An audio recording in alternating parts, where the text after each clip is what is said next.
this morning the wind decided in the middle of the night to just really come whipping through. I had to come up on deck and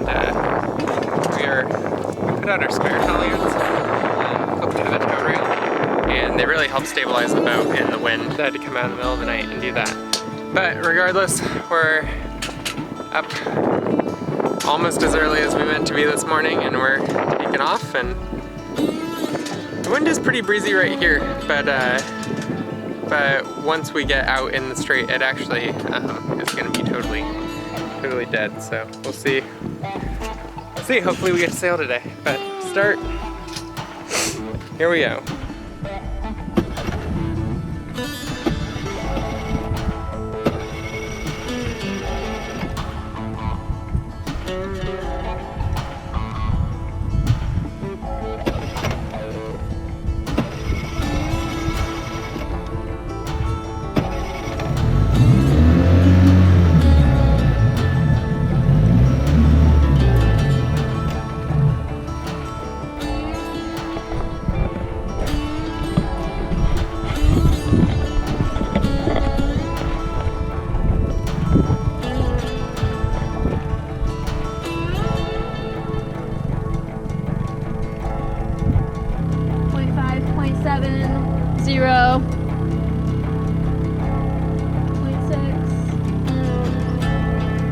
Okay, so let me catch you all up on the situation. You probably just saw me using the dinghy to try to pull the stern straight to get our anchor not set, but just to get the chain kind of in a line. That is because as we came into this anchorage yesterday, our outboard just totally died. I don't exactly know what happened. There's definitely something wrong with either the carburetor or the fuel pump. But as we came in, we motored about 6 hours to get here, and we came in and it just crapped out. As I turned it down to idle, it just died, and it won't restart. It'll restart for just a minute, and then that's it.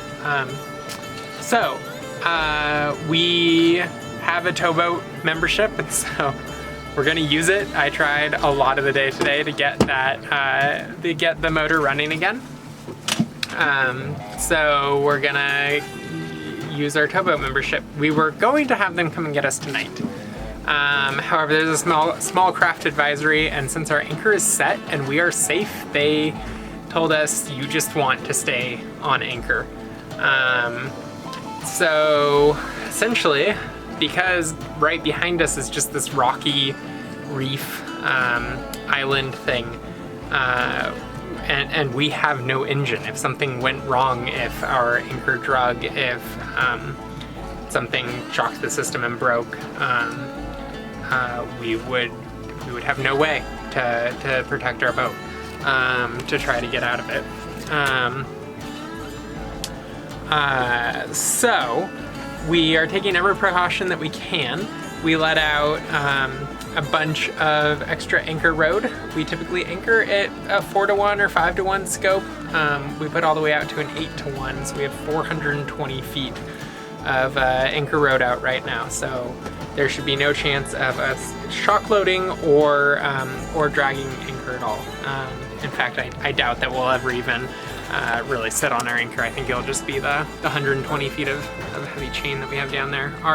Our ground tackle is pretty oversized for our boat, as I was saying earlier in this video, or maybe last video. And so it gives us a lot of confidence. The other thing that we've done is we have rigged our sails to be ready to sail if we had to. We have probably about 300 yards before we would hit the island if we started to drag, and I'm planning on staying up most of the night. I doubt I would sleep through this anyway. It's supposed to below 35, and we have almost no wave protection here. So if something happens, if we start to drag, if something, heaven forbid, breaks, we're just gonna hit the deck running and get the mainsail up as fast as we can, and sail off towards, well, really anything, just out of this tight spot.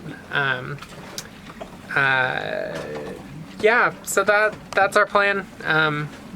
It'll be be scary and hectic if it happens, and I sure hope that it doesn't, but we at least have a plan. Even though I am really confident we're not gonna need it.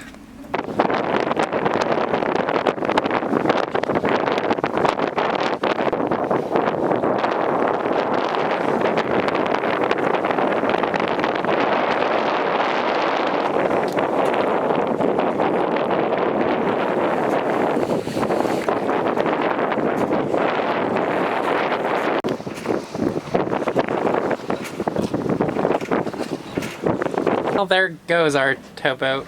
Someone else was deemed a more critical emergency than us, so we get to hang out for another like 2 hours. Well, they go rescue someone else.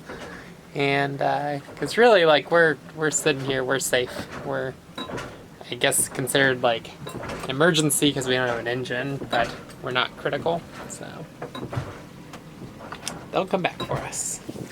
Well, that all happened so fast that I don't think I filmed any of it. They were able to come and get the outboard from me at the dock this morning. That sucker is heavy, probably weighs 80 pounds. I could barely get it off by myself. And took it over to the dock, and they came and picked it up and took it off and got it repaired in less than 2 hours, and now it's just barely afternoon. And they brought it back and they put it back on, which is great. I mean, they charged me for it, but nice that they will come and do that.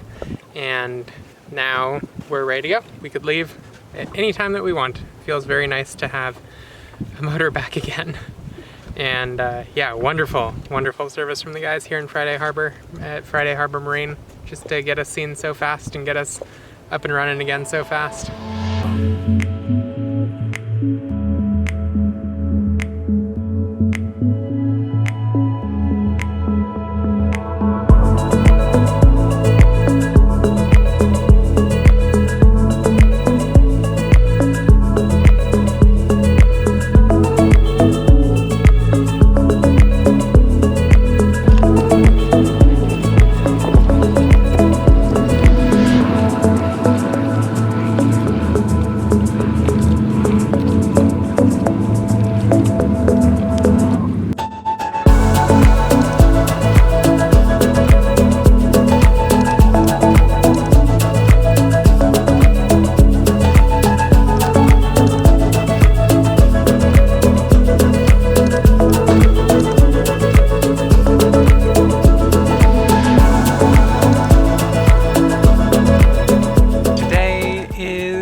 Weekend, and we're gonna go for a hike tomorrow, but today we are going to spend the day relaxing and probably take showers. It's supposed to get pretty warm this afternoon, and we haven't bathed in a little while, and we're gonna do some just chores around the boat. And there's quite a few things that are kind of stacking up on the to-do list, so we're gonna try and knock most of those out today. So the first one I'm going to start with, I recently installed 2 through hulls through ports on the deck for wires to drop down from the mast. So we have our anchor light wire so that it comes through the deck, and we have our solar panel, our auxiliary solar panel that lives on the deck. So when I installed them, I didn't have any stainless screws on hand, and so I used some zinc plated screws hoping that they would last for a little while at least, and they have not. So now I have some stainless steel screws, and it's time to get those replaced.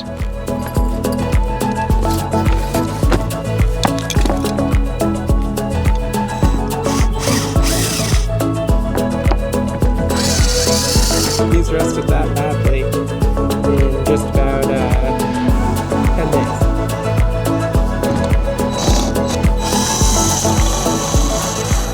The other project is I want to hardwire our Dometic fridge into our power system. As opposed to right now, it's just being run through a 12-volt DC cigarette plug style outlet that is wired with 12-gauge wire, but there's a couple other things feeding off of that. Our USB DC charging ports around the boat. There's some in the bedroom and some out here in the cabin.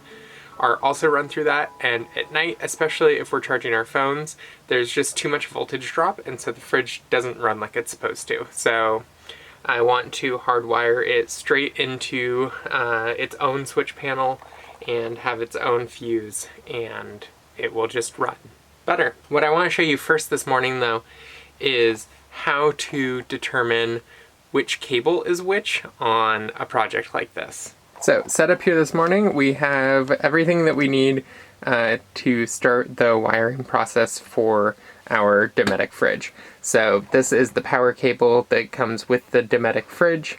This is a very simple multimeter and a pair of wire cutters. Now, the cable that comes out of the back of the plug is black on both sides. One, it's hard, probably not going to show up on camera, but this side has ribbing on it, whereas this side is smooth. Now in theory, the rib side should be the negative, and the smooth side should be the positive. But I don't ever like taking risks with stuff like this. The one thing that I do know is this is absolutely the positive, and these are absolutely the negatives. And so we can use a multimeter to test which cable is going to which of those, and then we will know which one to wire into the positive and which one to wire into the negative. Okay, so to begin with here, we are going to just cut the end of this cable off. We can then set our multimeter to ohms. As I said, the smooth side should be the positive. So we just shoved this in so that it's in good contact with the positive, and touch this positive, and we can see the needle move across. So it is indeed the case that this is wired in the correct, or the in theory correct direction. But that's one way that we can now be absolutely confident and sure in our wiring. So I have some different wire, I have a few different gauges laying around, and we're going to go with the heaviest wire that I have, which I believe, yes, this is 10 gauge, so should make this fridge really happy since we're only running about 8 feet, and it's going to be on really heavy duty wire. We are also going to wire in a 7 amp fuse. I think I have one more fuse housing. I do.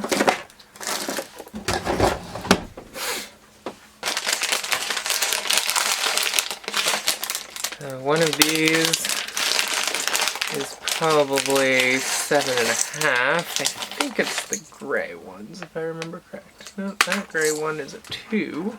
It's this kind of dark gray, almost brown one is a 7.5 amp fuse.